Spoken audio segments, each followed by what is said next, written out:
Isang mapagpalang gabi po sa ating lahat. Ngayon po ay araw ng Linggo, March 16, at babati po muna tayo sa mga may kaarawan.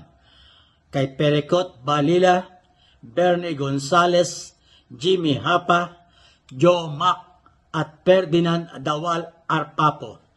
Ganun din po, belated greetings po sa mga nagdiwang nakarawan kahapon, March 15. Sa mga sumusunod, kay Matt Calisar, ang presidente po ng Pabro, at siya din po ang kasabayo kong kumuha ng PIBA exam sa Seoul, South Korea noong November 1 to 4, 1996, kung saan kami ay parehong pumasa. Ganun din po kay Charles Joseph Cruz, Tocarlis Balyatan, Alex Relator Patron, Sibiliano Labajo, Formentira Jr., ganun din po kay Xavier Ilikay, isa sa mga senior referee ng BAP noong panahon namin, kay Nonsky Rubio, Julian de los Reyes, Curry Bulod, Ayan C. Ross, at kay Laila Peralta na aking kabarangay sa barangay 702. Ganun din po, advance greetings po sa mga magdiriwan ng kaarawan March 17, Lunes, sa mga sumusunod, kay Eduardo Serapines na aking ka-teammate noong kapanahonan namin sa Malate, Manila, kay Yanyan Garnica, at kay Ernesto Cayetano. Maligayang kaarawan po sa inyo lahat at naway patuloy kayong pagpalain ng ating poong may kapal.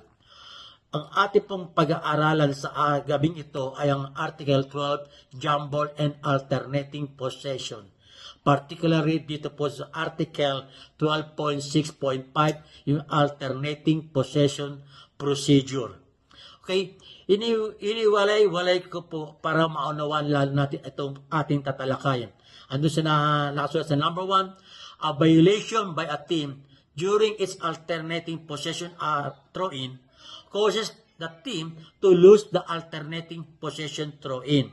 So, pag nag-throw-in po ang isang team dahil sa alternative possession throw-in sa APA at nagkaroon siya ng violation, yung kanyang alternative possession throw-in ay mawawala po. Okay?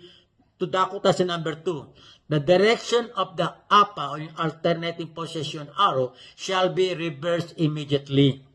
Yung number 3, sabi doon, the opponents of the violating team shall be entitled to the alternative possession throw-in at the next jumble situation.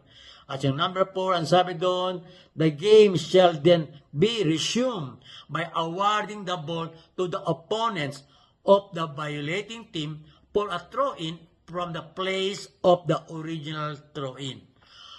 Para po lalo tayo maunawaan ng article na ito, ay magbibigay po tayo ng isang magandang example dito sa Article 12.6.5 about the alternating possession procedure. Ito po ang senaryo. Team A has the alternating possession throw-in when player A1 commits a violation. Yung Team A po, magkakaroon silang throw-in dahil dun sa alternative possession arrow. Magka-throw-in po siya, pero yung A1, yung magka-throw-in, nag-violation, may violation. Kadalasan po violation ng thrower-in, yung 5 seconds, tsaka yung stepping on the line, yun ang madalas. Okay? Since nagkaroon ng violation sa pangalawa, the game shall be resumed by awarding the ball to the opponents due to the violation of Team A. Okay? Siyempre, nag-violate yung Team A, bola ng Team B. Nakuha ng Team B ang bola not because of the APA, but because of the violation of Team A. Nadako tayo sa number 3. Ang sabi doon, Team B's throw-in shall be from the place of the original throw-in. Since nag-violate ang Team A dun sa throw-in, bola ng Team B na, mag-i-inbound ang Team B doon sa original throw-in kung saan nag-violate ang Team A, yung A1. Ito, number 4, ito pinakamahalaga, lalo po sa mga table official. The moment player B1 release the ball on a throw-in, the APA shall be reversed immediately in favor of Team B. So, mag-i-inbound yung B1, yung Team B.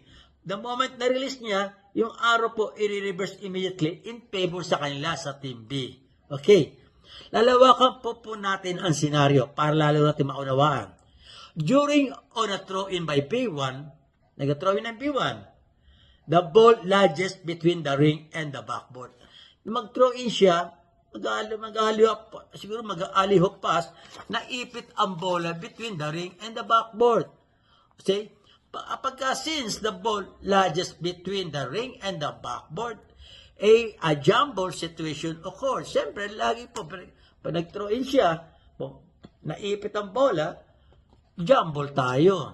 May jump ball situation. Okay? And so number 7, since a jump ball situation occurred, the APA shall be used. Since may jump ball, gamitin natin yung APA, yung alternative position arrow. And the team B shall have a throw-in at the nearest place where the jump ball occurred. Dahil nasa kanila po yung alternative position arrow o yung APA. Kanila pa rin ang bola. So, saan po ang throw-in? Since the ball lodges the throw-in shall be at the team's end line, but not exactly behind the backboard. Siyempre, nag-lodge between the ring and the backboard.